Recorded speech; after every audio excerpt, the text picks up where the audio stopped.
মাঝে মধ্যে ঘরের বউদেরকেও এভাবে পা ছড়িয়ে বসতে দেওয়ার সুযোগ দেওয়া অবশ্যই উচিত। আজকে আমার এবং আমার ননদের ছুটি, কিন্তু ননদ তাও হাতে হাতে হেল্প করে দিচ্ছে। আর আমার বর আর আমার জামাইবাবু দুজন মিলে রান্না করে আমাদেরকে, বাড়ির মেয়েদেরকে খাওয়াবে, এটা ডিসিশন নিয়েছে।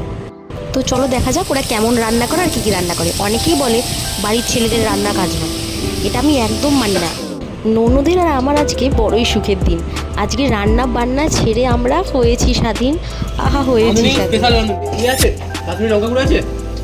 কালকে আমি একদম বিচ্ছিরি রান্না করছি। হ্যাঁ না না, আমি লঙ্কা করে না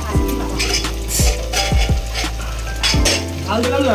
কালকে আমি একদম বিচ্ছিরি রান্না করছি। তাই আজকে আমার ভাই আর বর সবুজ সবুজ শাকসবজি আমাদের দেহের জন্য কত উপকারী, কিন্তু বাড়ির বাচ্চারা মানতেই চায় না। তাই একটু অপমান করে ওদেরকে খাওয়ানোর সুযোগ। যেরকম খাস না সবার সামনে, বাদটাও কিন্তু দিবি না সবার সামনে। ক্যামেরাটা পিছনে।